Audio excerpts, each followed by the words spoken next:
Hi, everybody. Stephanie Brown here from Intelligent Construction Opportunities.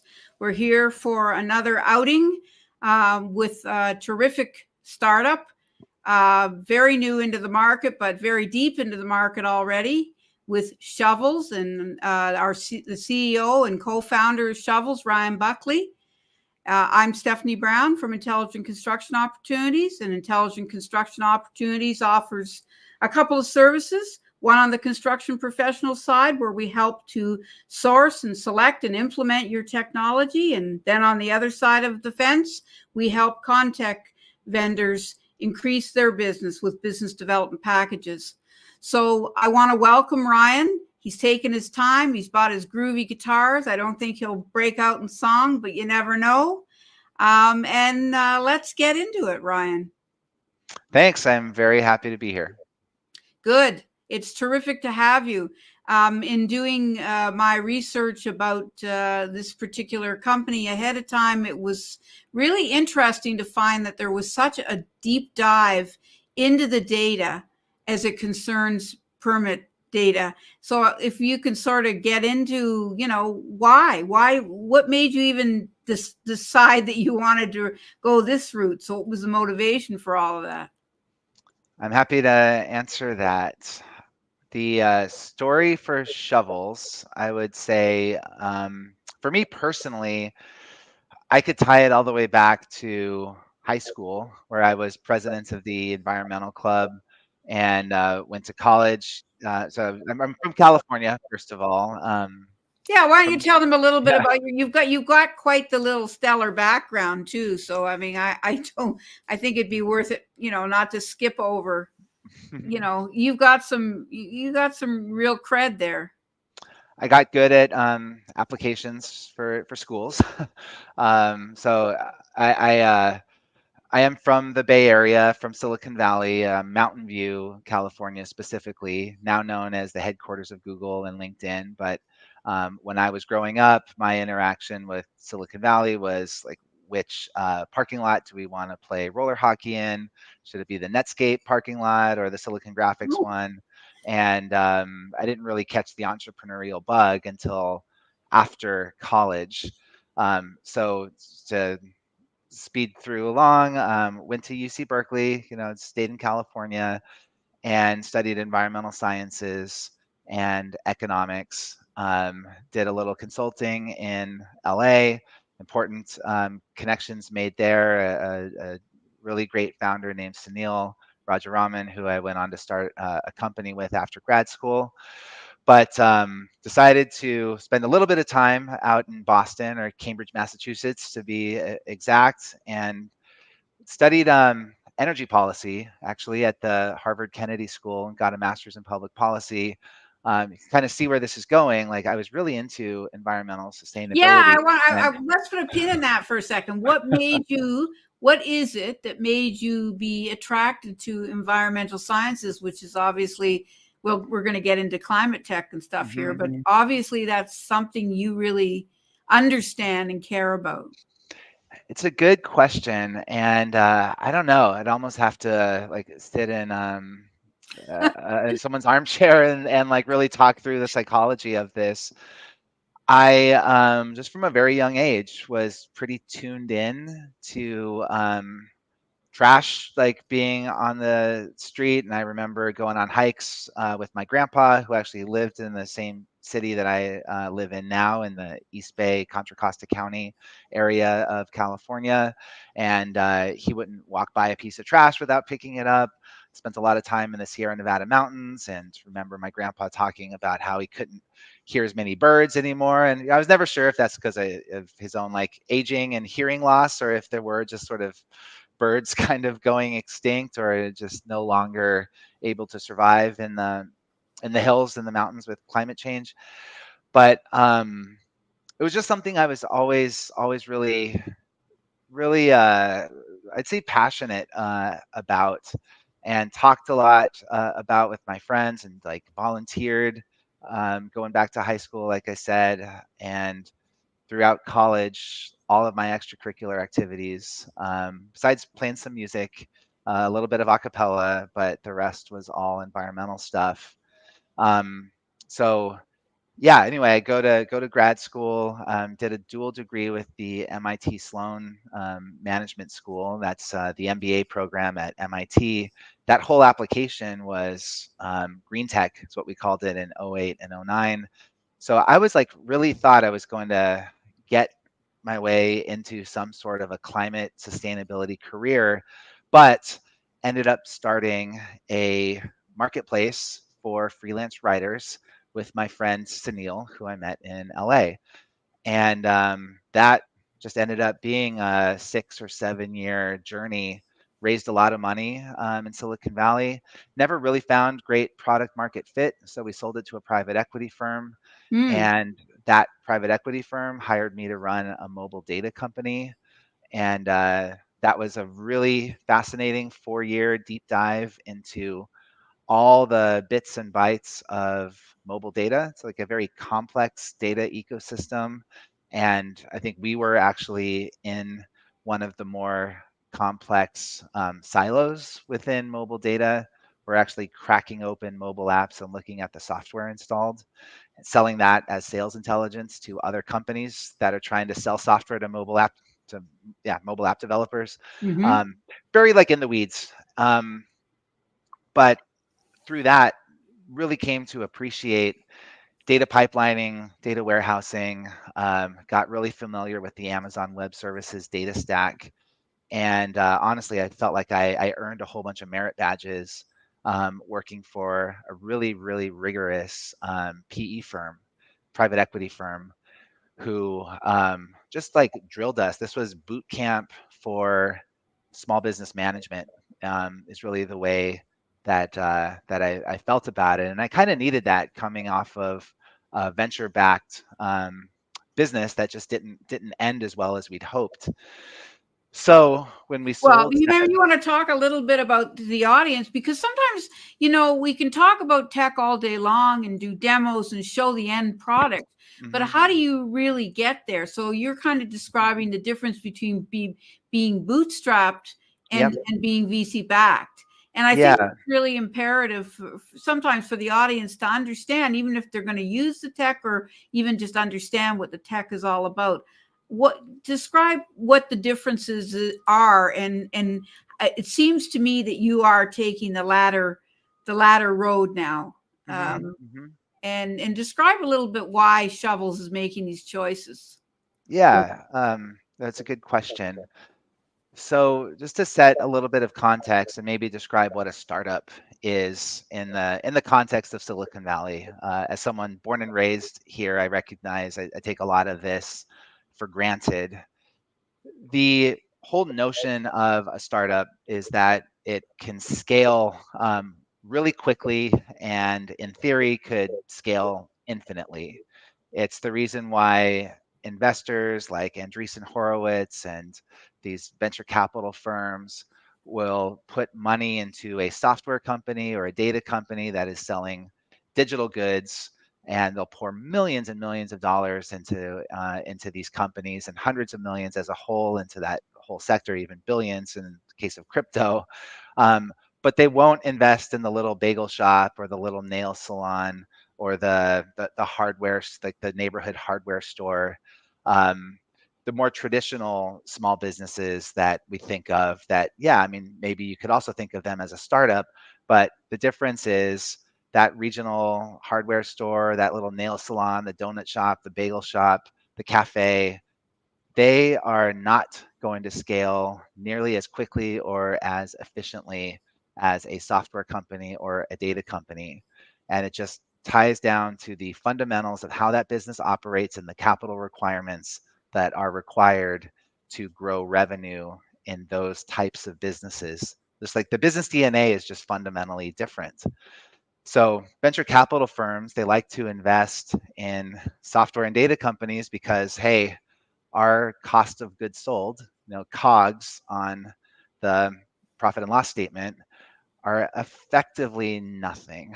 Um, there's the server costs, the storage costs, maybe a little bit of engineering you could pack into your COGS, but we're talking 80 or 90% gross margins. where if you're in retail, if you're a restaurant business, those can be single-digit margins or low double-digit margins. And in software and data, those ratios are flipped or they're inversed. Well, your overhead's not bricks and mortars. Exactly. It's Code. just a completely different business model. Yeah. And it's been wildly successful. And so, there have been like massive, massive hits have come out of businesses that originated in Silicon Valley. It's not to say that biotech doesn't count. Like, it certainly does. It can make a ton of money actually building physical products or doing medical research and coming up with new chemicals and stuff like that. A lot of venture capital goes there, but just painting with broad strokes here, and because we're in the data business and all I really know about is software, that's typically what gets funded. However, those businesses are not without their challenges. And when you're a young company with founders in their early 20s and venture capital firms drop millions of dollars into your bank account and they tell you, okay, now grow. It's really easy to go on a hiring binge and get the expensive office and do a bunch of stuff that does not have the payback period or the faster ROI that you need, and it's really easy to waste money. And I'd say in a nutshell, that was the experience with my very first venture-backed company. And we learned those overspending lessons the hard way. And it was like, just because you've raised a lot of money doesn't mean that those investors are going to continue to pour money into your business when you're unprofitable. Like, there's kind of a limit to how unprofitable you can be without seeing a lot of growth. Well, at the end of the day, it's a sale. I mean, that's where actually you start to meet the first scenario, the bricks and mortar and the restaurant, nail shop, whatever. I mean, you don't have sales in either scenario, you're screwed. So that's just the truth. We all know that. But the other little funny thing is, now so many of these platforms make it difficult to find your way to sales. It's all very passive now. And so you can have that's one of the reasons Intelligent Construction Opportunities and others like myself do this kind of thing. But I specifically want to do it so that we're shedding light on companies like yourself that have the goods, but just need more light. I think that's a good analogy. Yeah, marketing and sales is really hard, and it does feel like it's getting harder.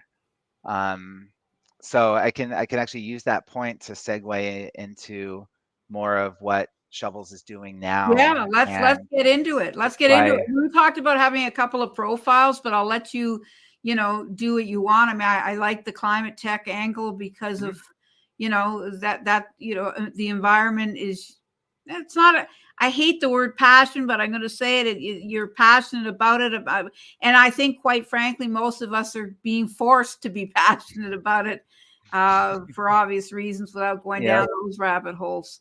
I just want to give a quick shout out to Marcello and Lance, who've joined us. Lance, usual with his great sense of humor. He's saying you're way more handsome than that sketch. Thank you, Lance. But it still got the hair right. It got the hair right. And again, Marcello, thank you for joining in. Marcello, we really appreciate people, coming to the table and learning a little more from other perspectives, and we hope to do vice versa. So, yeah, but let's get into it. I mean, I don't know if you want to go down the climate tech, or why don't we start there? Maybe sort of, kind of. Yeah. Let's do that.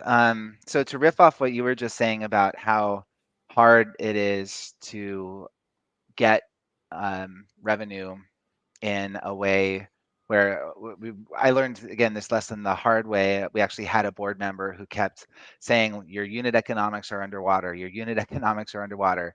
I didn't really know what unit economics were. I don't either. Do tell. Okay, so this is the idea that your customer acquisition cost should be less than the lifetime value of that customer. So CAC less than LTV, or LTV greater than CAC, is like sort of that's the unit economic. The two components of unit economics are what is that customer worth, and how much money did you spend to acquire them. In other words, if you are spending $2 to get $1 of revenue, that Yeah. you're under, like you're You're digging your underwater. hole, you're underwater, you're digging your hole deeper. And even if revenue is going up, if your sales and marketing costs are going up faster than your revenue, you're in trouble, and that's like not a sustainable business proposition. And savvy VCs, venture capital firms, will notice that. But too often, companies will only show their revenue number and like, hey, we're going up and to the right. But you always want to dig a little bit deeper and ask the question, okay, now show me your sales and marketing costs. And is that slope even higher than your revenue? So I've been working in sales and marketing tech in different capacities, from scripted to that mobile data company. We were ultimately in the sales intelligence business. Shovels is in the sales intelligence business for the building trades. We are helping specifically climate tech companies, but really anyone who is selling hardware or software to homeowners or building contractors. We're helping those businesses discover which homeowners are the right fit for their products, and which contractors are the right fit for installing certain products. And we're doing all of this by looking at building permits. This is kind of a unique approach to getting at audience segmentation or go-to-market lead generation. I'm really happy with the quality of the data and the way that this has all coalesced. In a lot of ways, that there are applications here that customers have shown us that I certainly did not see a year ago, that perhaps we can walk through. But to answer the question of like, so on the homepage, we're specifically about climate. This goes back to like my whole background and stuff that I've been interested in for a long time. But why climate, like right now, just objectively outside of my own personal interest, with the Inflation Reduction Act, which is still a funny name for a climate bill, but so what? That's what they called it back in 2022. Biden administration passed this thing, hundreds of billions of dollars in total funds. A big portion of that is incentives for homeowners to electrify their homes, upgrade gas appliances to electric appliances. And take that for like however you want to think about that, good or bad. I tend to Oh think that's yeah, a good I've thing. heard the negative side of it. I mean, Yeah, I mean, and it's, you can't completely discount it.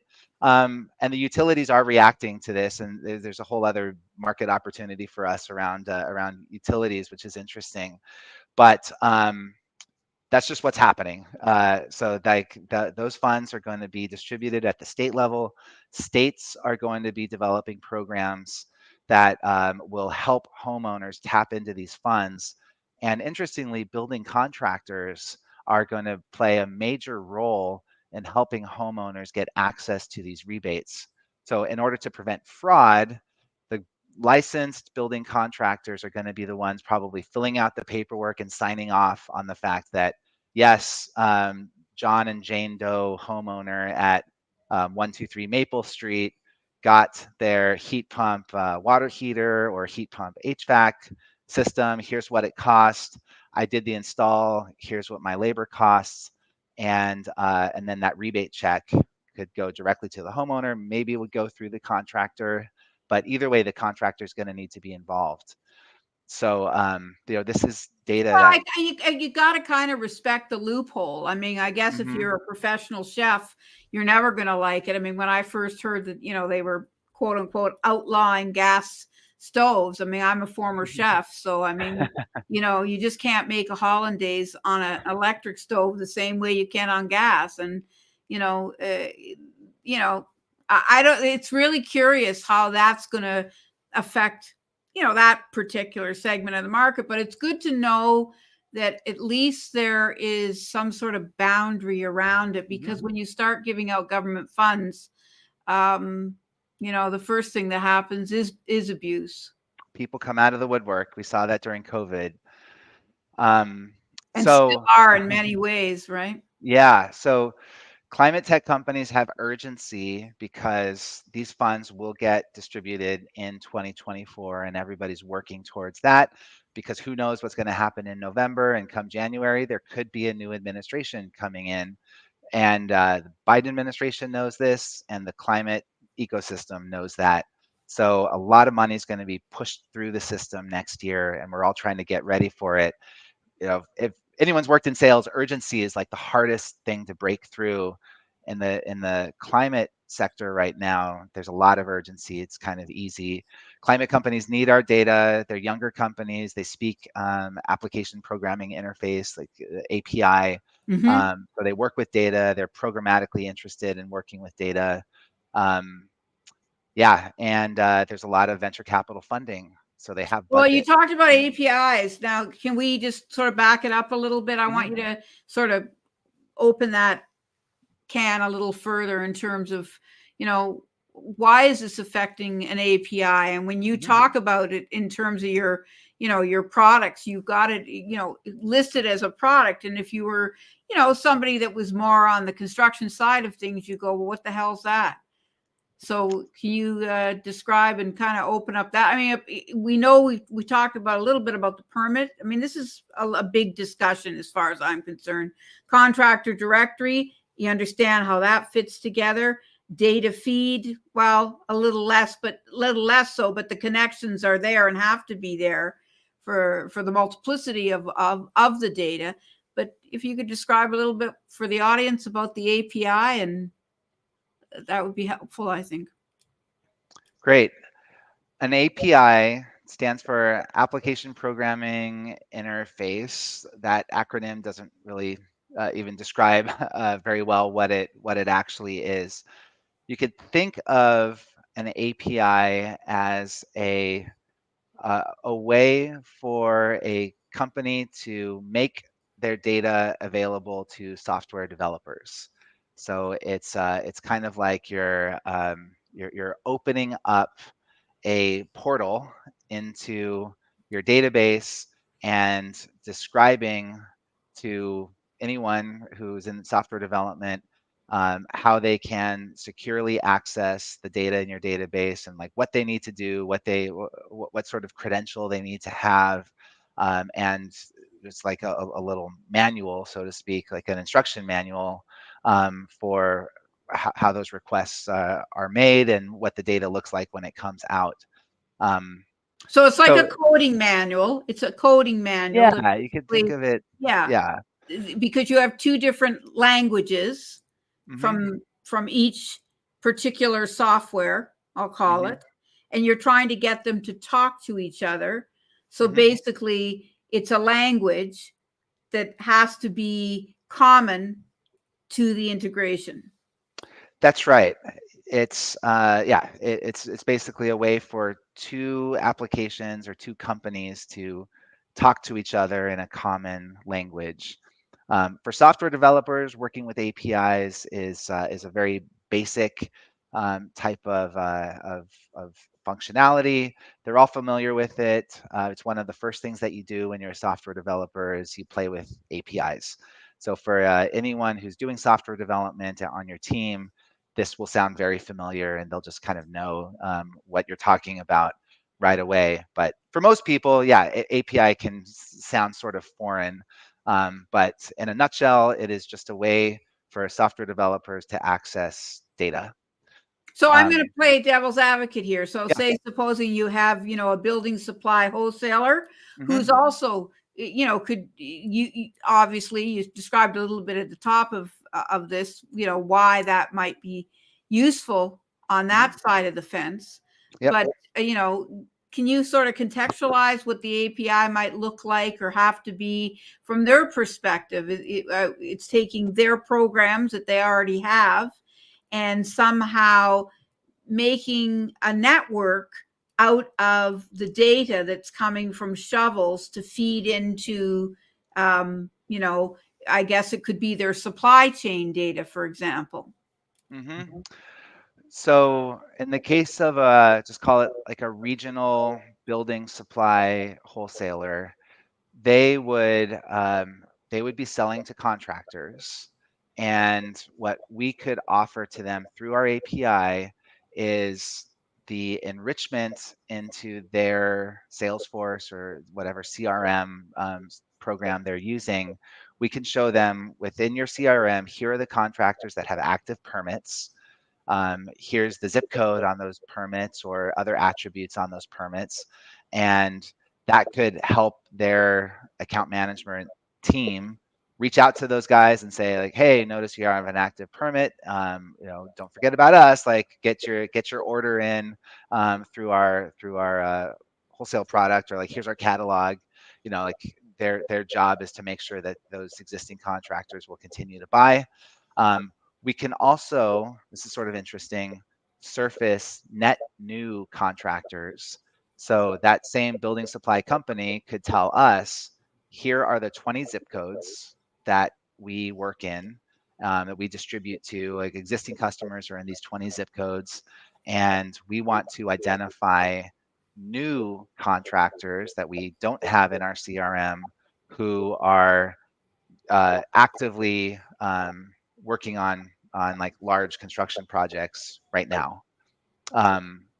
That is a contractor discovery functionality that can also be accessed through our API or a data feed, where we would just deliver a spreadsheet and we can show them, hey, here are all of the contractors that are not currently in your Salesforce system, Mm-hmm. who are doing big construction jobs right now.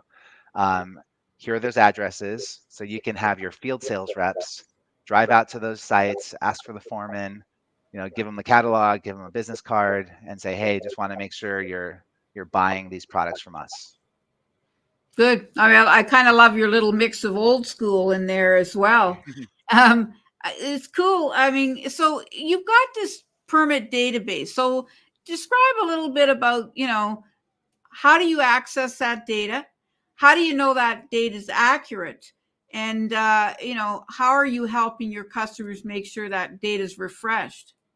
Those are good questions. So maybe should we do a little screen share Sure. now or do it later? Absolutely. Okay. If All it's a right. little time for a little show and tell, I'm all about it. Yeah.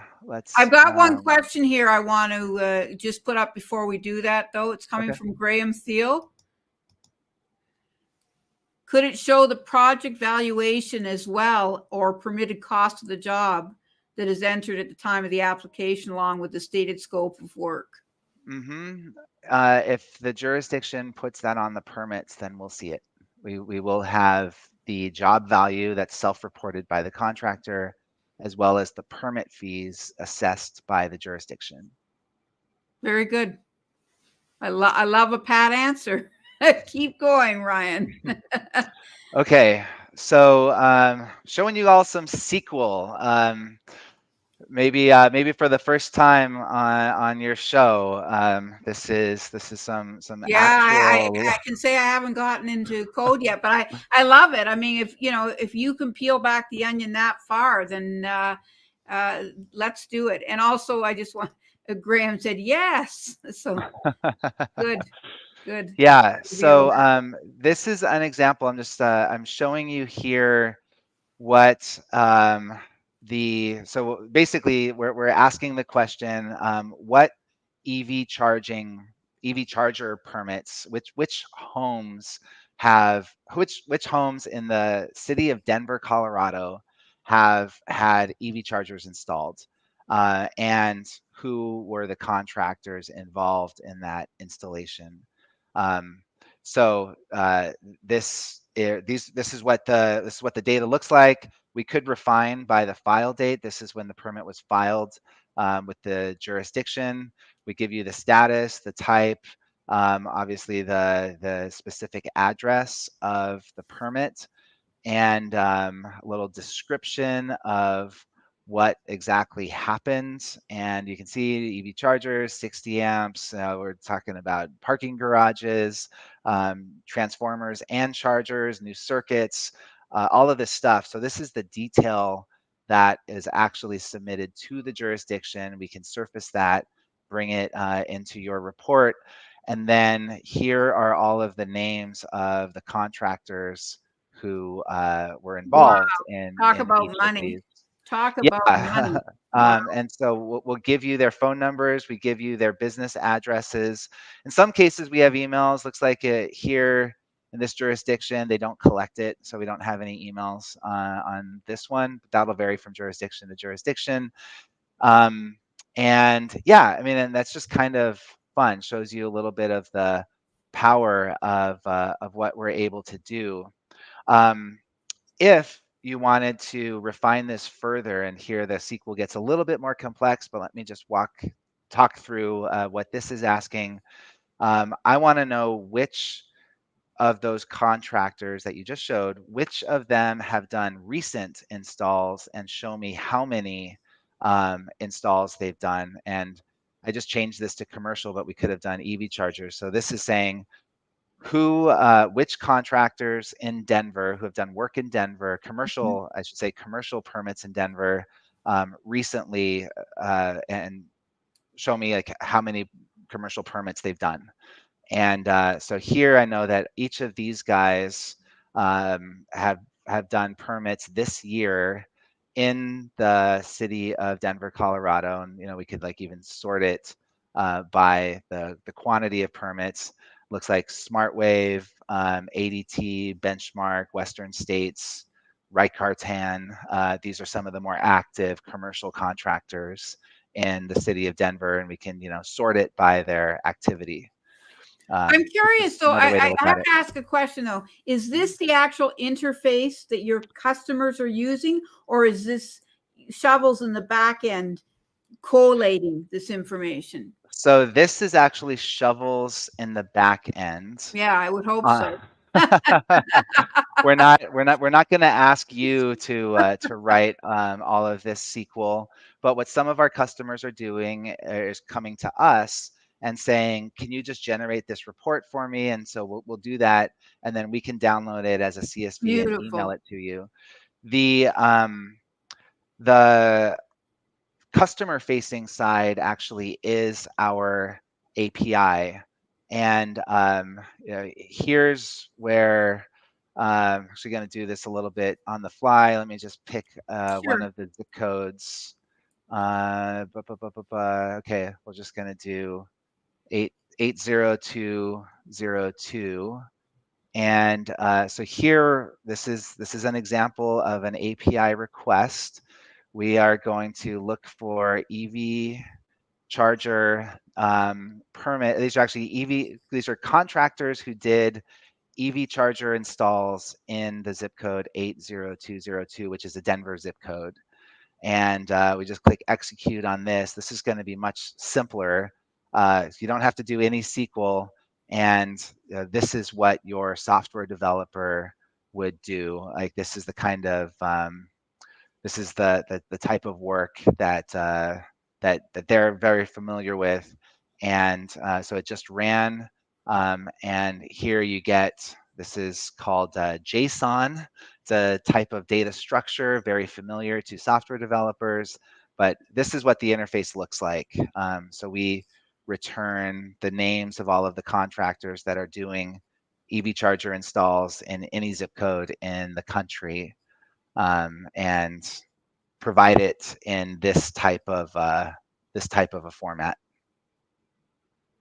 And are you going to be able to show the output or of that if we chose that? I mean, I want to maybe, if we can, flip it on the other side and see what the output is. So what the integration looks like is it actually is it is this. So you would to go one step further, you'd take one of these IDs and pass it into another endpoint here to get the contact information for that particular contractor, Sturgeon Electric Co. Right. But yeah, just to be clear, with Shovels, we've made a conscious decision to stick with this type of software data interface and empower our customers to get access, programmatic access to data in this type of a format, so that they can then incorporate it into their own business intelligence or visualization tools. So to be clear, and this is what you'd said to me, this is why you made a conscious effort to be a data as service as opposed to a piece of software. Exactly. This is it right here. And that's why it looks, well, I'll just say it doesn't look pretty.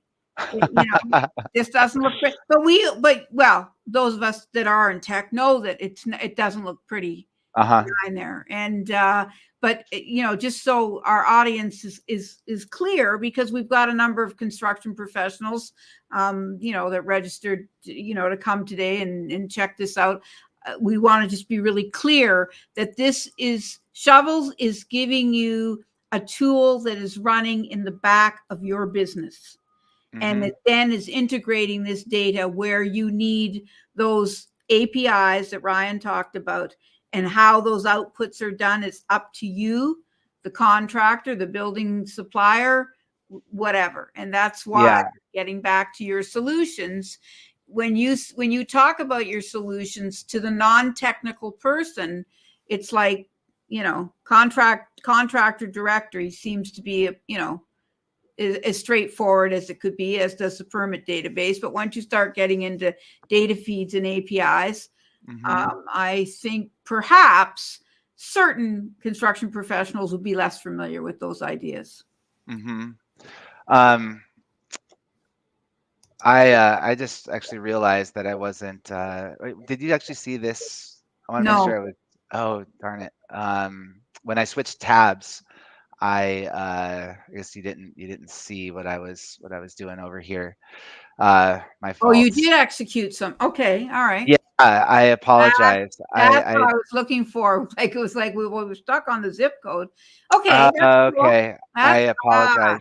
I didn't realize that okay. I So let me thought just. so when you left at the zip code, I was like, okay, so it's magic. It goes inside and I'll never see what the output was. But here it is. Okay. I apologize, No everyone. worries. When I switched tabs, I thought I was I thought I was It's showing fine. the whole browser, but it was only broadcasting a single tab. So, in the interest of brevity, what I had done is I took the zip code from the from the output and put that into. So what we're doing here is actually making an API request, and this is what your software developer would actually do. We take your zip code, say we only want the EV charger permits in this zip code, and then we execute it. And here is what the output looks like. It's maybe not any prettier than before, but this is it's got color, Ryan. Come on. this is a very familiar structure, a data structure to software developers. It's called JSON. I don't even know what that acronym stands for. JSON. It doesn't matter. But if you just tell JSON to a software developer, they'll say, "Oh my gosh, thank goodness that you're in JSON." So this is the listing of every contractor that has installed a EV charger in the zip code, whatever it was, 80202, a Denver area zip code.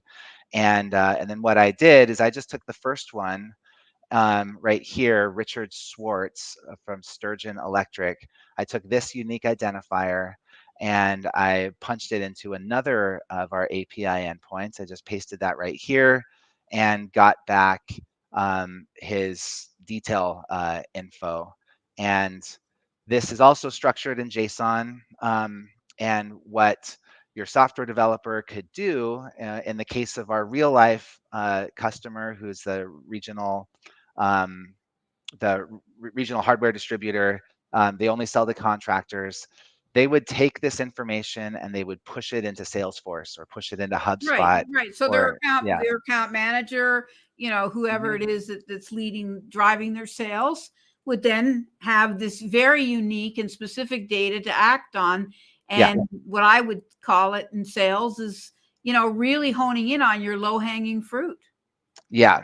Yeah. So, okay, I'm glad I caught that. I apologize for Oh, no, no, talking no worries. over the, That but was terrific. I mean, mhm, I think, it's rare when somebody develops a tool. I mean, I'm interviewing people now for 2024 because I think, software is moving like everything's moving. It's not just AI, but the way that people will now have access to things and understanding how to apply APIs internally. You're really enriching and empowering the corporation and the company in a way it was from the outside in. It was like, mhm, here it is. It's not, we've packaged it up for you. Take it. I hope, I shouldn't be so cynical, but that's one of the reasons that I started Intelligent Construction Opportunities, because there was so many square pegs and round holes. And I think what developers and folks like yourself that start up these kind of companies understand is that each company has its unique ecosystem, and you have to make it so they can take that data into their unique system. It's not, knock on the door, take it as is, hope it all works out. If you don't like some of it, oh, tough titty. Here comes yeah. your contract renewal again. you Hmm. know, I think it's, I love the approach. I Oh, think thanks. there's going to be more and more companies in their own realms, um, doing this, and data as a service is coming on fast, particularly with AI's Mhm. capabilities, at least at Yeah, the rudimentary level. we completely agree. And basically, we're taking the same approach that we've seen in the mobile data industry, which is a very sophisticated, lots of developers, lots of tools, lots of data, and a fair amount of sophistication in storing large amounts of data. But more importantly, making it accessible to both startups and enterprises to utilize this data for all kinds of business operations, from sales to product to customer support, finance, like everywhere. We want to take that same kind of rigor and apply it to building activity using initially this building permit data set, but we'll expand beyond that too and incorporate other kinds of data as well and apply this same approach with APIs and data feeds and JSON and like all of that kind of stuff that's music to software developers' ears, may not really put a smile to the faces of most people in this audience, but if you have an engineer, software developer on staff, then they will be happy about having modern APIs for all of this. Two other just quick applications before we wrap up, because I think there's two things that are really interesting that have just come up in the last We can go as long as you want to Okay. go. I mean, I'm not. Okay. Listen. For me, it's about value, and if you're dropping value, let's keep talking. Okay. Okay, so two really interesting applications of building permit data that this kind of surfaced organically, came from customer requests. I've been putting up stuff about this on LinkedIn because I don't think anyone else has really been looking at this. We see when a permit is submitted to a jurisdiction, and we see when that permit gets approved by the jurisdiction, so construction can begin. People call this pre-construction timing. And we can even see the detail that this goes through zoning, through planning, through engineering, and then we finally give it the full stamp of approval. We're going to get more granular with like those intermediary dates as well. But even just right now, permit filed, paperwork sent to jurisdiction, permit approved, paperwork stamped by the jurisdiction so that construction can finally start. We can count the number of days that spans, and compare jurisdictions, compare states, compare types of permits. So like an EV charger in El Paso, Texas, like how long does that take to get approved versus in Tampa Bay, Florida, or Sacramento, California. We can look at all of this nationwide. I think one of your posts, actually, you talked about how crazy the amount of time was. Yeah, and there's a wide variance between those times. And for economic development people, I'm thinking like for mayors, for county supervisors, also for large commercial brokers who want to forecast to their clients how long is that TI going to take just to get the darn permit approved, much less the actual construction. When you empower people across the whole industry to see this type of data, this important, time is money, like important time frame data. Well, there's I think time there's something. lag in everything. I mean, in the building industry in particular, I mean, the bane of it all is the reality of the day-to-day schedule and labor shortage and yada yada yada yada. So you're kind of talking more at the top of it, to your point about pre-construction, but you can plan better with more reality. And this data is allowing that. Now, I want to be devil's advocate a little bit. This data is coming from numerous sources. What are you doing as an entity to make sure that it's accurate? Good question. So yeah, thousands and thousands of jurisdictions, and these jurisdictions are both cities and counties. So we use that term because I can't say cities because we work with a lot of counties. Can't just say counties because a lot of cities issue their own building permits. So 10, probably somewhere between, call it 15 to 20,000 jurisdictions total in the United States. And we are scraping monthly, each of those. So it's a monthly update cycle, and the process goes from the scraping system, which is Do you want to either describe scraping a little bit? I mean, again, that's sure. an internal term. Right. That's another techie term. A scraping process is one where you're essentially mimicking a browser in some cases, or figuring out how the public web server access works. So just to be clear, this is not tunneling in. This is not hacking. It's simply automating a process of retrieving data through the internet that is already being served publicly by a jurisdiction. So any jurisdiction that offers an electronic permitting status check, where you can go to a form, punch in your permit number, and look at the status. If that is made publicly available, then it takes a little bit of work, but we can mimic that browser request and do that just over and over and over and over and over and over and over again until we've captured the details of every single permit in that jurisdiction. Wow. What powerful stuff. What Mhm. powerful stuff.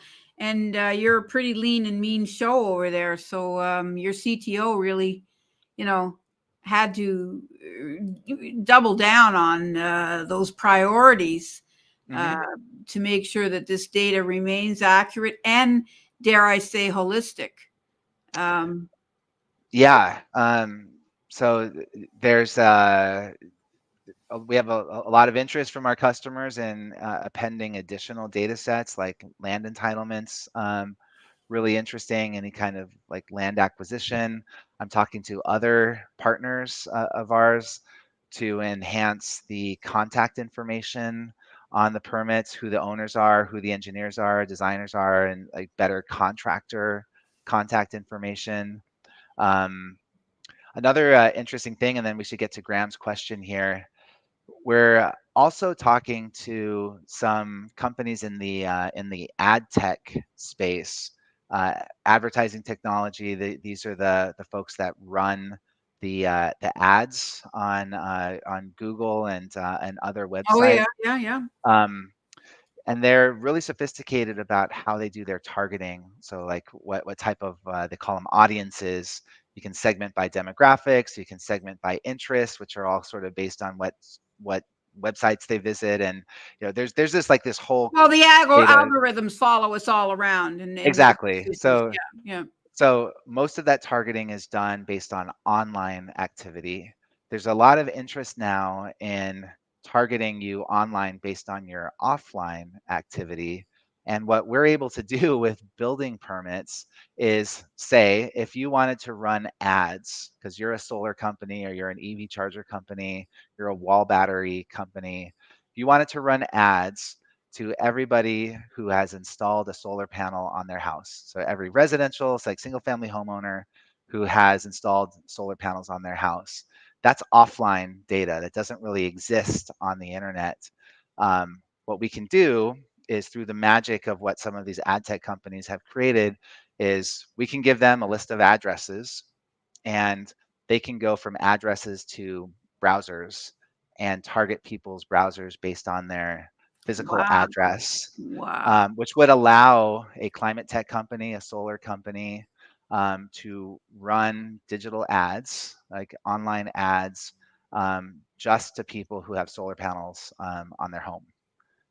And that's like that's something new that doesn't really exist in the market. It doesn't even exist right now. We're talking to companies that want to build that, and we're going to help them do it. Very powerful. So yeah, let's get to Graham. Graham's got a lot to say about. So he's saying there's also the Permit Streamlining Act, which I'm sure you'd be more familiar with, Ryan, than I would be. And he's suggesting that there could be another use case in order to expedite the processing of permits for development projects by imposing time limits within each state, and local government agencies must either approve or disapprove permits.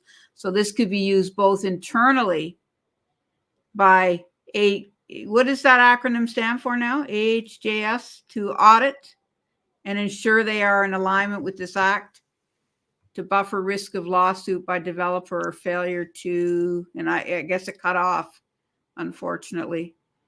Yeah, AHA. There's something jurisdiction related. Maybe Graham, you can throw another comment in just Yeah. to clarify what that acronym stands for. But again, I mean, this is why we hold these things, to stir up these conversations. Mhm. And Authority having jurisdiction, right? Oh, Okay, I okay, just wrote in. terrific, excellent. Yeah, So but it's important to uncover not just what you'll have today, but also where you think this is all going. I mean, municipalities and, as you say, counties and what have you, cities have held very powerful information, and it kind of sits latent. And sometimes, dependent upon the political entity, maybe they don't have always the imagination to know what to do with this data. So when people like you can tease it out and actually make it much more, I have to say, relevant. I mean, I always say in sales, nobody buys what they don't want to buy. I don't care what it is in this world. I mean, if you have shopping compulsions, that's one thing, but very rarely, if I'm sure you wouldn't have, I don't know, I'm going to riff here, some kind of bongo behind you. If you were into drums, maybe you'd have bongos behind you instead of, two variations in guitars, but you don't. You wanted a guitar.